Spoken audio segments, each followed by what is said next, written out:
مولانا معاویہ اعظم طارق اور مولانا محمد الیاس گھمن کی شرکت سے جامعہ جیری چٹاگانگ کا سالانہ اجتماع بین الاقوامی توجہ کا مرکز۔ تفصیلات کے مطابق اسلامی دنیا کی نظریں اس وقت جامعہ جیری چٹاگانگ بنگلہ دیش کے سالانہ 2 روزہ اجتماع پر مرکوز ہیں، جو آئندہ ماہ نومبر کی 6 اور 7 تاریخ کو نہایت تذ و احتشام کے ساتھ منعقد ہونے جا رہا ہے۔ تازہ ترین اطلاعات کے مطابق پاکستان کے ممتاز عالم دین اور پنجاب اسمبلی کے سابق رکن حضرت مولانا معاویہ اعظم طارق اس موقع پر بنگلہ دیش کا خصوصی دورہ کریں گے۔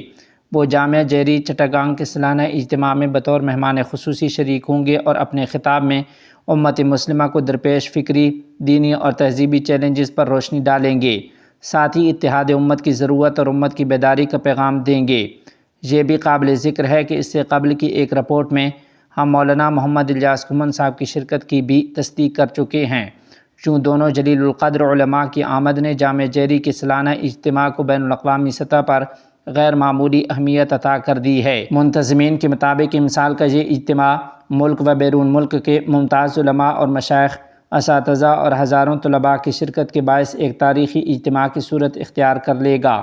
اس موقع پر ابنائے جامعہ جیری یعنی جامعہ جیری کے فارغ التحصیل طلباء بھی اپنے مادر علمی سے تجدید وابستگی کے جذبے کے ساتھ بھرپور شرکت کریں گے۔ روحانیت، علم اور فکر سے لبریز یہ اجتماع بنگلہ دیش کی سرزمین پر ایک بار پھر ایمان و اخلاص کی خوشبو بکھیرنے جا رہا ہے۔